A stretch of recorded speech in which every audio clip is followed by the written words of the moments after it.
कालिंदी की आत्मा को शांति दिलाने और गांव वालों को श्राप से मुक्त करने के लिए गांव वाले चौपाल पर इकट्ठा हुए थे। सावित्री और पुरोहित नारायण ने उन्हें कालिंदी की कहानी और उसके दर्द के बारे में बता दिया था। लेकिन अब सवाल ये था कि उसे न्याय और कैसे दिया जाए। गांव में हर किसी की अपनी अपनी राय थी। सबने अलग अलग उपाय सुझाने शुरू कर दिए। हम सब औरतों को मिलकर कालिंदी के नाम का व्रत रखना चाहिए। अगर हम पूरी श्रद्धा के साथ उसकी आत्मा के लिए प्रार्थना करेंगे तो वो हमें माफ कर देगी। हाँ, व्रत रखना एक अच्छा विचार है। हम उसकी आत्मा से प्रार्थना करेंगे कि वो हमें श्राप से मुक्त कर दे। लेकिन क्या व्रत रखना काफी होगा? अगर उसका गुस्सा शांत नहीं हुआ तो क्या होगा? व्रत रखना अच्छी बात है, लेकिन ये समाधान का हिस्सा भर हो सकता है। हमें कुछ और करना होगा जिससे कालिंदी की आत्मा को शांति मिले। हमें एक बड़ा हवन करना चाहिए। अगर हम भगवान से प्रार्थना करेंगे और कालिंदी की आत्मा की शांति के लिए यज्ञ करेंगे तो शायद उसका गुस्सा शांत हो जाए। लेकिन क्या ये काफी होगा? हमें उसकी आत्मा के लिए कुछ और बड़ा करना होगा। क्या हम उसका एक स्मारक बनाएं? स्मारक से क्या होगा? हमें उसकी आत्मा के लिए नियमित पूजा करनी चाहिए। अगर हम उसके नाम का मंदिर बनाएं तो शायद वो हमें माफ कर दे। ये सब विचार सही हो सकते हैं, लेकिन हमें ये सुनिश्चित करना होगा कि हम जो भी करें वो कालिंदी के दर्द को सम्मान देने के लिए हो, न कि सिर्फ डर के कारण। तुम सब पागल हो गए हो क्या? ये क्या बकवास है? व्रत रखो, पूजा करो, मंदिर बनाओ। तुम सब ने तो इसे देवी बना दिया है। अगर तुम सबको इतना ही दया आ रही है ना तो क्यों ना उसके नाम का एक बड़ा मंदिर बनवा लो और फिर हर रोज उसकी पूजा करो जैसे वो कोई देवी हो। लेकिन पंडित जी, वो सच में अन्याय का शिकार हुई है। अगर हम उसे सम्मान देंगे तो क्या गलत होगा? अरे ये सब बकवास है। वो एक डायन थी। उसकी आत्मा को शांत करने की कोशिश मत करो, वो कभी शांत नहीं होगी। और तुम सब बेवकूफ लोग अब उसकी पूजा करने का सोच रहे हो। पंडित जी, ये उसकी पूजा करने की बात नहीं है। ये उसकी कहानी को स्वीकारने और उसके साथ हुए अन्याय को सुधारने की बात है। अगर हम उसकी आत्मा को शांति देंगे तो ये श्राप हमेशा के लिए खत्म हो सकता है। और तुम ये मानती हो? तुम भी उसकी बातों में आ गई हो? वो एक बुरी आत्मा है और वो गांव वालों को तबाह करने के लिए वापस आई है। नहीं पंडित जी, वो बुरी आत्मा नहीं है। वो एक ऐसी औरत है जिसने सिर्फ न्याय चाहा और अब समय आ गया है कि हम उसके दर्द को समझें और उसका सम्मान करें। ये हमारी जिम्मेदारी है कि हम अपने पापों का प्रायश्चित करें। जो लोग इस सच्चाई को नकार रहे हैं वो अब भी अंधविश्वास और झूठ में जी रहे हैं। गांव वालों के मन में अब भी असमंजस था, लेकिन सावित्री और पुरोहित नारायण की बातों ने उन्हें सोचने पर मजबूर कर दिया। क्या वे कालिंदी को सम्मान और न्याय देकर इस श्राप को खत्म कर पाएंगे? गांव में कालिंदी की आत्मा को शांत करने और श्राप से मुक्ति पाने की चर्चाएं चल रही थी।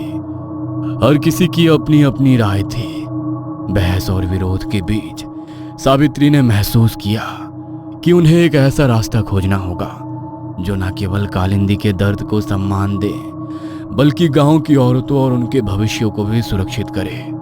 सावित्री ने सबकी बातों को सुना और फिर एक साहसिक निर्णय लिया। गांव वालों, मैंने बहुत सोच विचार किया है। अगर हमें कालिंदी की आत्मा को शांति देनी है और इस श्राप से मुक्ति पानी है तो हमें कुछ बड़ा करना होगा। मैं ये फैसला करती हूँ कि हम कालिंदी के नाम का एक मंदिर बनवाएंगे। मंदिर? लेकिन क्या ये काफी होगा? ये सिर्फ एक मंदिर ही नहीं होगा। ये उस अन्याय की याद दिलाने वाला स्थान होगा जो कालिंदी के साथ हुआ। इस मंदिर के पास हम उसकी एक बड़ी मूर्ति स्थापित करेंगे ताकि वो हमेशा हमारी रक्षा कर सके। ये एक उचित विचार है।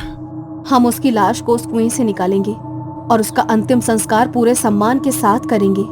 लेकिन ये सब यहीं खत्म नहीं होगा। कालिंदी का बलिदान इस गांव की औरतों के लिए एक वरदान बनेगा।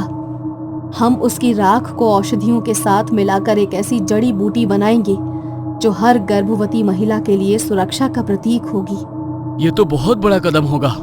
अगर कालिंदी की राख से हमारी आने वाली पीढ़ियां सुरक्षित हो सकती है तो इससे बड़ी बात और क्या हो सकती है? सावित्री, यह विचार तुम्हारे दिल की सच्चाई और तुम्हारे इरादों को दिखाता है। हाँ, कालिंदी के बलिदान को एक नया अर्थ देने का यही सही तरीका है। अगर उसकी राख से औषधि बनेगी तो उसकी आत्मा भी इस गांव की हर गर्भवती महिला को आशीर्वाद देगी। आज से हर गर्भवती महिला को बचाने की जिम्मेदारी कालिंदी की होगी। ये मंदिर और ये औषधि हमें हमेशा याद दिलाएगी कि एक औरत का दर्द कितना गहरा हो सकता है, और ये भी कि अगर हम अपने पापों का प्रायश्चित करें तो श्राप भी वरदान बन सकता है।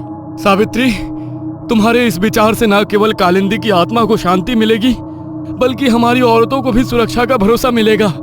हम कालिंदी के साथ जो हुआ उसे नहीं बदल सकते, लेकिन अब हम उसे वो सम्मान देंगे जिसकी वो हकदार थी। सावित्री के विचार से पूरा गांव सहमत हो गया। उन्होंने तय किया कि वे मिलकर मंदिर बनवाएंगे, मूर्ति स्थापित करेंगे और कालिंदी की राख को औषधि में बदलने की प्रक्रिया शुरू करेंगे। हर किसी के चेहरे पर संतोष और उम्मीद की झलक थी। कालिंदी, तुम्हारे साथ जो हुआ वो इस गांव के लिए एक सीख बन जाएगा। अब ये गांव तुम्हें कभी नहीं भूलेगा। सावित्री के साहसिक फैसले ने गांव वालों के दिलों में उम्मीद जगा दी थी। उन्होंने तय कर लिया था कि कालिंदी का मंदिर बनाना ही सही उपाय होगा। गांव का हर व्यक्ति इस निर्णय में सहयोग देने के लिए तैयार था, लेकिन इस नए उत्साह के बीच गांव के पुजारी का चेहरा गुस्से से तमतमा रहा था। हमें मंदिर के लिए एक अच्छी जगह ढूंढनी चाहिए। ये गांव के बाहर सबसे ऊंचे स्थान पर होना चाहिए ताकि हर कोई इसे देख सके। हाँ, और मूर्ति भी ऐसी बननी चाहिए जो हमें हर रोज याद दिलाए कि कालिंदी हमारे बच्चों की रक्षक है। जैसे ही गांव वाले मंदिर बनाने की योजनाओं पर चर्चा कर रहे थे, पुजारी अचानक अपनी जगह से खड़ा हुआ। उसकी आंखों में गुस्से और असहमति का भाव था। मेरे जीते जी कभी ऐसा नहीं हो सकता। तुम सब बेवकूफ हो गए हो क्या? अरे अगर कालिंदी का मंदिर बनाया गया तो इस गांव में घोर अंधकार छा जाएगा, सब बर्बाद हो जाएगा, तबाही मच जाएगी। पंडित जी, आप ऐसा क्यों कह रहे हैं? अरे कालिंदी को न्याय दिलाना तो हमारे लिए जरूरी है। ये श्राप तभी खत्म होगा। यह सब बकवास है। कालिंदी एक डायन थी, तुम सब उसकी पूजा करने की बात कर रहे हो। अरे अगर उसने ऐसा किया तो ये गांव कभी शांत नहीं होगा। पंडित जी, आप ऐसा क्यों कह रहे हैं? आपने पहले भी कालिंदी को गलत समझा और अब भी आप सच्चाई को नकार रहे हैं। मुझे सच्चाई का पता है, लेकिन तुम सब नहीं समझोगे। अगर उसका मंदिर बना तो ये गांव श्राप से मुक्त होने के बजाय और बड़ी मुसीबत में पड़ जाएगा। पुजारी की बातों ने गांव वालों को एक बार के लिए सोचने पर मजबूर कर दिया, लेकिन सावित्री की सच्चाई और कालिंदी के दर्द ने उनके दिलों को बदल दिया था। पंडित जी, अगर कालिंदी का मंदिर बनाने से गांव की औरतें सुरक्षित हो सकती हैं, तो ये काम जरूर होगा। आप इसे रोकने का अधिकार नहीं रखते। हाँ पंडित जी, आप हमें डराने की कोशिश कर रहे हैं, लेकिन अब हम आपके झूठ पर भरोसा नहीं करेंगे। पंडित जी, अगर आप सच्चाई जानते हैं तो हमें बताइए। आप ये क्यों कहते हैं कि तबाही मच जाएगी? आप क्या छुपा रहे हैं? पुजारी ने कुछ नहीं कहा। उसकी चुप्पी और बढ़ते गुस्से ने ये साफ कर दिया कि वो कुछ छुपा रहा था, लेकिन इस बार गांव वाले सावित्री के साथ थे। पंडित जी, ये गांव वाले अब सच का सामना करने के लिए तैयार हैं। आपकी बातों से अब कोई डरने वाला नहीं। पुजारी के विरोध के बावजूद गांव वालों ने ये तय कर लिया कि कालिंदी का मंदिर जरूर बनेगा। उन्होंने ये महसूस किया था कि ये उनका कर्तव्य है कि वे कालिंदी को उसका सम्मान दें। हम अपनी गलती को सुधारने के लिए जो भी कर सकते हैं करेंगे। कालिंदी का मंदिर बनाना हमारी जिम्मेदारी है। ये मंदिर केवल कालिंदी का सम्मान नहीं होगा, बल्कि ये हमें हमेशा याद दिलाएगा कि हमें किसी के साथ अन्याय नहीं करना चाहिए।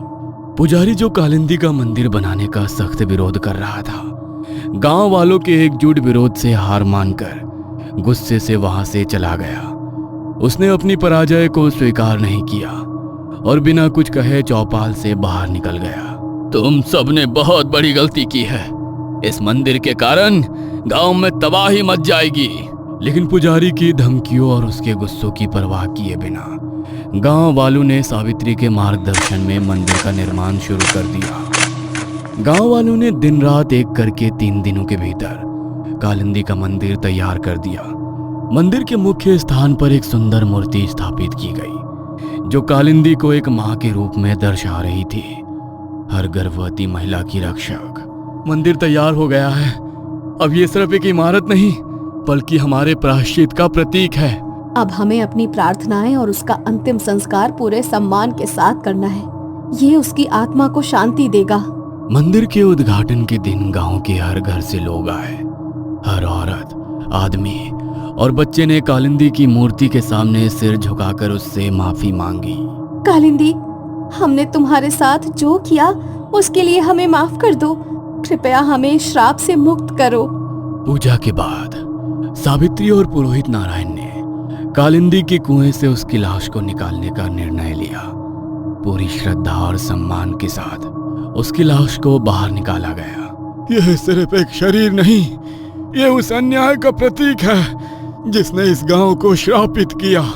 आज हम उसे उसकी जगह देंगे। आज वो हर गर्भवती महिला की रक्षक बनेगी। गांव वालों ने पूरे सम्मान के साथ कालिंदी का अंतिम संस्कार किया। उसकी राख को औषधि के रूप में सुरक्षित रखा गया ताकि वो हर गर्भवती महिला के लिए एक वरदान बन सके। जैसे ही अंतिम संस्कार पूरा हुआ, हवा में हलचल हुई। मंदिर के पास एक हल्की रोशनी चमकी और कालिंदी की आत्मा प्रकट हुई। उसने सफेद कपड़े पहने हुए थे और उसके चेहरे पर अब गुस्से की जगह शांति थी। गांव वालों, मैं तुम्हें माफ करती हूँ। तुम्हारे पश्चाताप ने मेरी आत्मा को शांति दी है। आज से मैं इस गांव की हर गर्भवती महिला की रक्षक बनूंगी। कालिंदी, हमें माफ करना। तुमने जो सहा वो अक्षम्य है, लेकिन अब हम तुम्हें हमेशा सम्मान देंगे। गांव की सारी गर्भवती महिलाएं कालिंदी की मूर्ति के पास आकर उसका आशीर्वाद लेने लगी। जिन औरतों पर श्राप का असर था वे देखते ही देखते ठीक हो गई। हमारी बहुओं और बेटियों को ठीक देखकर हमें बहुत शांति मिल रही है। सावित्री, ये सब तुम्हारी वजह से हुआ। गुंजन, जो सबसे ज्यादा पीड़ा में थी, अब वो स्वस्थ हो चुकी थी। वो सावित्री के पास आई और उसके पैरों पर झुक गई। सावित्री, तुम्हारे साहस और धैर्य के कारण आज हम सब ठीक हैं। तुमने हमारी जान बचाई। गुंजन, ये सब कालिंदी का आशीर्वाद है। उसने हमें सिखाया कि सच्चाई और न्याय सबसे बड़ी शक्ति है। सावित्री ने गुंजन को गले लगा लिया और पूरा गांव खुशी से झूम उठा। गांव अब हमेशा के लिए श्राप से मुक्त हो चुका था। कालिंदी का बलिदान और उसका आशीर्वाद इस गांव की नई सुबह बन चुका था। लेकिन उसी रात भीलवाड़ा के जंगल में एक अजीब घटना हुई। किसी ने आग जलाकर हवन किया था। क्या वो हवन किसी का आवाहन करने के लिए था? कहीं ऐसा तो नहीं कि कालिंदी की आत्मा को अब तक शांति नहीं मिली? जानने के लिए देखते रहिए कालिंदी का श्राप, सिर्फ और सिर्फ once upon a time horror पर।